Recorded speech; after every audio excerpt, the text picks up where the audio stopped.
This year, Brian Shaw announced that the World's Strongest Man would be his last one. And for such an icon of the sport, we thought we'd take a look at the incredible career of Brian Shaw at the World's Strongest Man.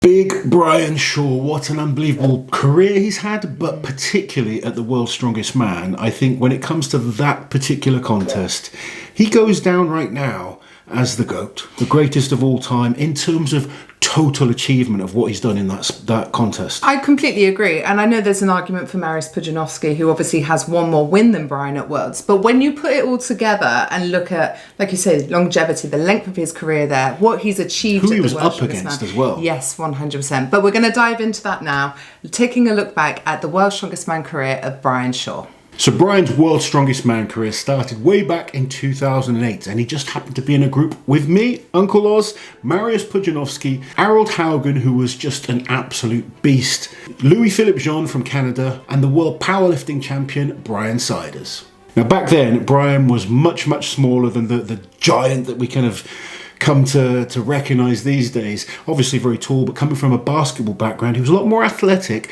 and much slender in terms of physique, but you could tell there was something special about him. He was just improving rapidly fast on the kind of circuit at the time. I remember seeing Brian a year before this and just thinking the improvements that he made in that short time were unbelievable. And you know, his first World's Strongest Man, he ended up placing third in the group. There was no stone-offs back then, so it was just everyone did every event and the top two went through.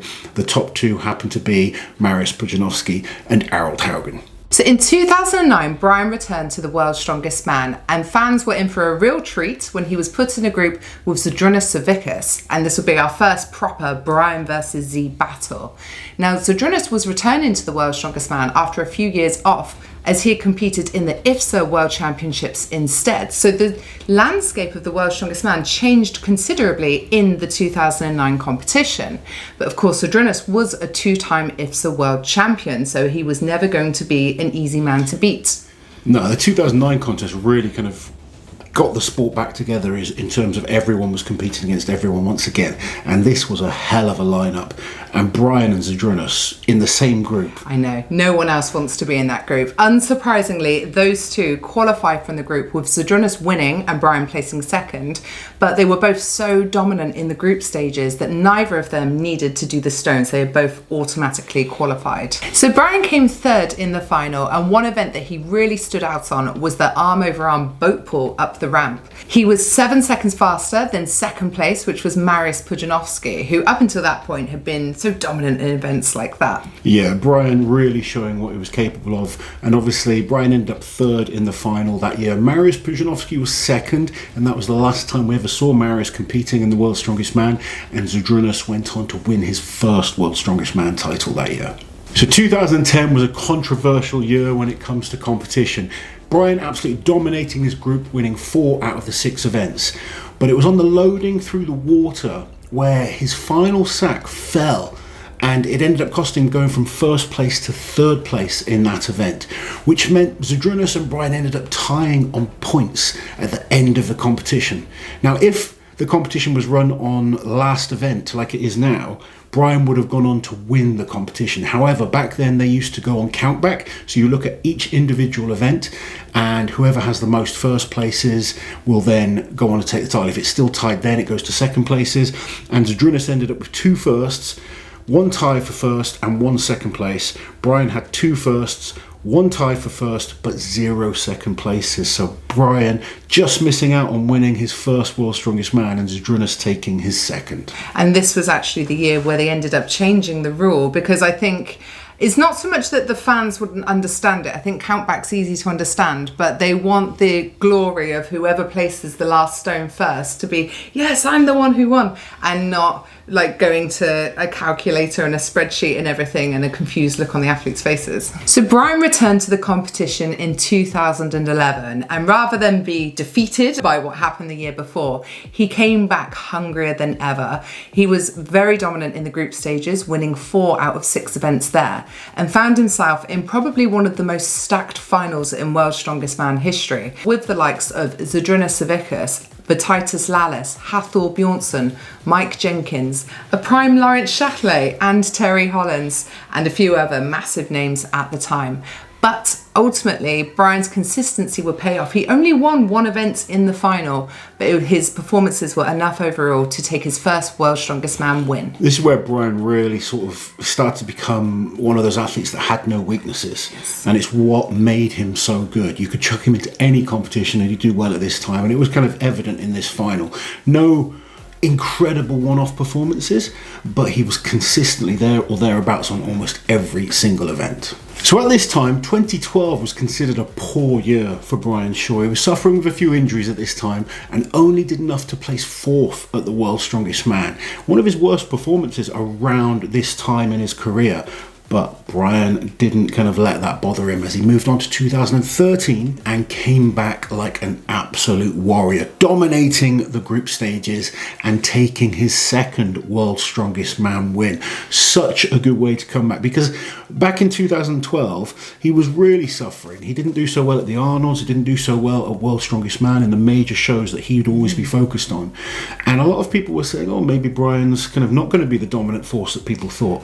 But he put that to bed with a huge performance at the World's Strongest Man in 2013. Now, 2013 would have been the first year Brian might have started looking over his shoulder at a younger Hathor Bjornsson, who happened to place 3rd, Zydrunas Savickas 2nd again. Brian and Zydrunas had so many incredible battles. But you do start looking down and think, okay, this younger guy's getting pretty good. We saw some great battles to come from these two as well. So the 2014 World's Strongest Man, in my opinion, is one of the best years ever. Now, in the group stages, Brian completely dominated and had easily qualified for the final before doing the Atlas stones. He actually didn't attempt a single stone. This is one of the reasons that the stone-off came about, actually. I know, yeah, because before that... Dominant performances from guys like Zydrunas and Brian just coasting through their groups. Absolutely. So this was the year they had 2 wildcards in the final. So it was a usual 10-man lineup, 2 from each group, but then the highest placing 3rd places were also put into the final. So we had a 12-man lineup, which is great, more points to gain, but also more to lose on your weaker events. Now, Brian had a great start, and there's quite a famous moment in this year's competition when, after putting on one of the most spectacular keg tosses we've ever seen, in a rare moment of feeling quite, publicly being confident, Brian said he didn't think anyone was going to beat that time. Cue Thor Bjornsson coming in and beating his time, and quite an iconic look from Brian to the camera afterwards. But it was really on the Atlas stones where the competition was lost for Brian this year. Him and Mike Burke went head to head, and on the first stone, the platform went absolutely flying on Mike Burke's side. Now, we can't say that's what prevented Brian from winning the competition. Obviously, you're an athlete, you deal with things outside of your control. However, had he won the Atlas stones, because he ended up coming 3rd, he would have tied for first place points with Zydrunas, and he would have won on based off of the last event rule. Now, I'm not one for ifs and buts. You know, as an athlete, you have to roll with it. But having a big platform falling down behind you is definitely going to be slightly off-putting. So the competition ended with Zydrunas Savickas winning his 4th and what would end up being final World's Strongest Man title. Just half a point behind him was Hathor Bjornsson, and that was the closest he'd come to winning the title before. And then behind them was Brian Shaw. Now, at this point, Brian only had 2 World's Strongest Man wins and Zydrunas had 4. So he must have been feeling like he had quite a way to go to match up with Zydrunas. Absolutely. So in 2015, Brian Shaw had had a few years now of just coasting through the groups. And this group this year, he was in Group 1 at World's Strongest Man 2015. He really dominated it. But the organisers changed the last event, so the stones now was worth double points. So he couldn't just do nothing on this one. I mean, you look at the results, he was either 1st or 2nd in every single event, other than the stones, where he did enough to get enough points. He literally ended up doing 3 stones this time to get into the final. But Brian with another easy route into the final of World's Strongest Man. And this time he comes back and wins again. And this seems to be a very kind of trend of Brian where he kind of gets that disappointment. He goes away, and I remember from the 2014 there's a big group photo, and you could see the disappointment in his face. It hurt him losing the way he did that year, but every time he lost an event like that, he just seemed to come back more dangerous the following year, and he did it once again in 2015, beating Zydrunas again. and winning his third World's Strongest Man title. He won 3 out of the 6 events in that competition. Zydrunas Savickas, as I said, was second. Hafthor Bjornsson once again on the podium. And in 4th place this time was Eddie Hall, climbing up the rankings at the World's Strongest Man. So 2016 was an interesting year at the World's Strongest Man. Almost like a changing of the guard, because for the first time in a few years, we didn't have Zydrunas Savickas competing there. But we did have 3 brand new athletes in the form of Konstantin Janasha, Mateusz Kiliashkovsky and Martins Lissis. Brian found himself in a group with Mateusz, but like every year since 2010, he won his group fairly comfortably. But again, they used the double points on the Atlas stones. They did, and this time he did make sure he won the stones in the group. He wasn't leaving anything to chance with Kiliashkovsky in the group. Very solid performance. He won by quite a bit in the end, winning the stones, but there was no taking it easy that year. No. So up until this point, Brian hadn't had any success in defending his title at the World's Strongest Man, but this year would be the exception. He had a consistent performance throughout, with his lowest placing on any event being joint 3rd, and for the first time he took back-to-back World's Strongest Man titles, winning just one event, but super just consistent. one event, but he's just not outside the top few placings, and that again, showing that consistency. It's again why he's won so many major competitions. Hafthor Bjornsson was in 2nd place, and Eddie Hall creeping up once again onto 3rd, making his first podium at World's Strongest Man. So 2017, Brian Shaw was coming back for the 3-peat, something that very, very few people have been able to do at the World's Strongest Man. And he was in a tough group with the likes of JF Caron, Mateusz Belsak, and he had a young Tom Stoltman in his group at this time. Tom unfortunately got injured in the group, couldn't go on to do what we've seen him do since then. So this was the first year they decided to do last man standing, which was a stone off per se. It was between every single athlete that hadn't qualified, and the last place would go in first against the second from last place, and then once someone was eliminated, the next guy would come in, etc, etc. And I think Belsak ended up doing 20 reps on the stone. He eventually was beaten by JF Caron. So Brian Shaw won the group, didn't have to do any stones, and JF Caron went through with him. But this is a year that Brian just picked up an injury, wasn't his absolute best. There's the controversy that went on with Eddie and Thor, but Brian still managed to get on the podium in 2017. He was 3rd place, another podium for the great American. Hafthor Bjornsson in 2nd place, and Britain's Eddie Hall taking the win. The first win for Great Britain since Gary Taylor in 1993. So in past years, when Brian lost his title at the World's Strongest Man, we've seen the trend that he comes back and wins the following year. But unfortunately, in 2018, that wouldn't be the case. Despite a very dominant performance in the group stages, Brian found himself up against, I don't know, the Robocop version of Thor Bjornsson, who in 2018 just won absolutely every competition that he competed in. Yeah, Thor 2018 was an absolute monster. Very similar to like Brian coming back from disappointment. Thor was very disappointed with the year before, and he came back an absolute machine that year. It would have been hard for anyone to beat Thor in 2018.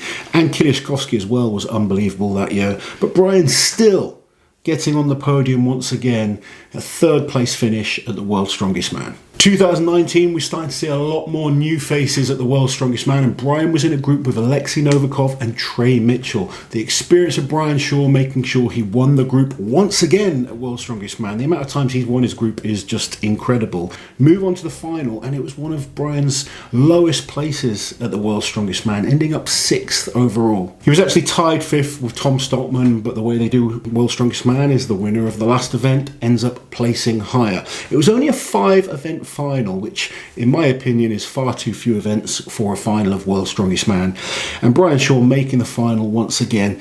We were starting to think that maybe his best days were past him at this stage, but an absolute worry keeps coming back, keeps proving that he believed he had a chance of winning one more. And the top 3 this year, you're really starting to see a new phase of strongman at this point, with Hafthor Bjornsson ending up in 3rd, Kiliashkovsky getting 2nd this year again, and Martins Lissis taking the win at the World's Strongest Man. So 2020 ended up being quite a unique year at the World's Strongest Man. As well as the COVID situation they had to deal with and not allowing fans to the competition, they also had some adverse weather in Bradenton, Florida, which really affected the group stages of the competition.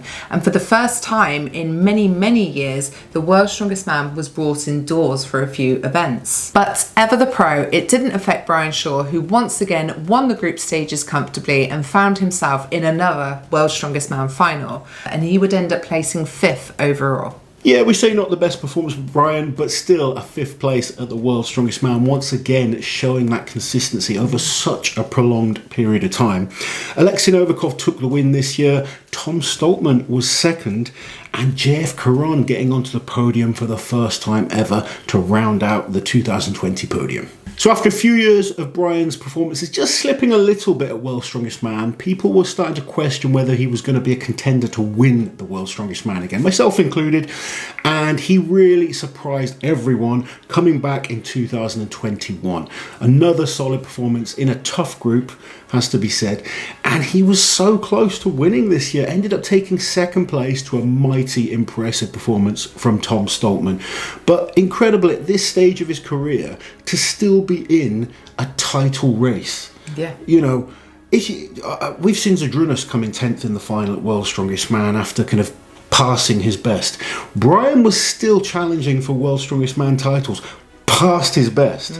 It shows how incredible he was. It shows how hungry you have to be to keep coming back that many times. I can't stress that enough. To have that motivation to do it for such a prolonged period of time, it's a testament to how much Brian loves this sport and wanted to prove why he was the best of all time. So in the 2022 World's Strongest Man, Brian had a tough looking group with the likes of Bobby Thompson, who had made the final the year before, Konstantin Janasha, who had never not made the final, and a newcomer called Mitch Hooper, who was competing at his first international competition.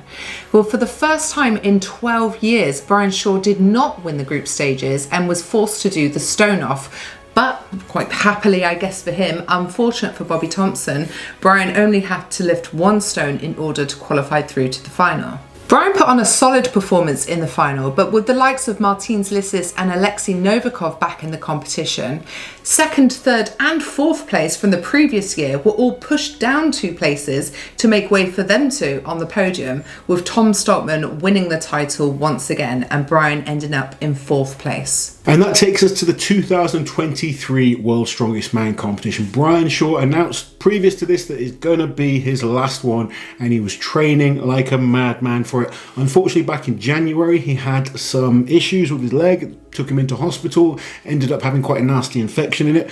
He recovered from that though, was training very hard, and by the time the heats came round, he was looking fantastic. Other than a mediocre performance in the Conan Circle, he looked really, really strong and dominant. Because of that 1 week event, he ended up having to be in the stone off. Jaco Schoonwinkel, the newcomer, actually ended up winning the group for the 2nd time in a row. Brian wasn't the winner of his group. But going into a stone off, Brian Shaw always feels confident. Now, he was lucky against Bobby Thompson the year before, only to have to do 1 stone. This year, he came up against a very determined man named Rauno Hainler, who was not going to be taken lightly on this one. I think most people thought that Brian would just win the stone off pretty comfortably. Now, Rauno had other ideas and made Brian work. They ended up having to do 11 reps, I believe, on these stones. And that's a lot to do. The final stone is 200 kilos. So I think it was 6 reps on the 200 kilo stone. Both athletes did. That is draining. However, Brian looked confident. He looked like he had more in the tank. But you don't want to have to do too many. And I think he will even admit a little bit that maybe this took a little out of him going into the final. But I was so impressed with the way Brian performed in the heats. I believed we were going to see one last hurrah and really push for the podium. Unfortunately, the competition didn't start how he wanted. The shield carry ended up being the first event, and Brian ended up 8th place on this one. He pulled up some good points on the deadlift, but then on the Fingals Fingers, which was an event we all expected him to dominate, it just didn't end up performing the way he has done in the past. But I think when you look at the incredible career of Brian, it's the right time for him to go out. He ended up placing 7th place at this year's World's Strongest Man. But let's look back at what he's achieved, because Brian's done incredible things. And in my opinion, when it comes to the world's strongest man, he is the greatest athlete of all time. The length of his career, the fact that he's never once pulled out of not just a competition, but never pulled out of an event at World's Strongest Man over such a long period of time. Guys like Zydrunas have pulled out of events. I've pulled out of events. There have been years where we missed due to injury. Brian Shaw has turned up every single time for however long, has made the final every single time. Auntie Liz, give us some stats on the incredible Brian Shaw. So of course, Brian won his group at the World's Strongest Man every year from 2010 to 2021, which was 12 years in a row. He made the final 15 times in a row, so it's the most finals out of everyone, and of course the most consecutive finals out of everyone too. He has 4 first place finishes, 2 second place finishes and 4 third place finishes. So those 10 podiums are a record that he is tied on with Zydrunas Savickas, and a record that he holds on his own is 62 event wins in total, the most wins from any single athlete in the World's Strongest Man. Absolutely unbelievable. Brian Shaw has one more contest that he's going to take part in this year. A big farewell at the Shaw Classic. I hope you guys have enjoyed our video on Brian. I hope you've enjoyed Brian's career. If you're a big Brian fan, make sure you get yourselves to the Shaw Classic later in the year. And as always, let us know your thoughts on the champ down below. And don't forget, like, share and subscribe to the channel. Take care, guys.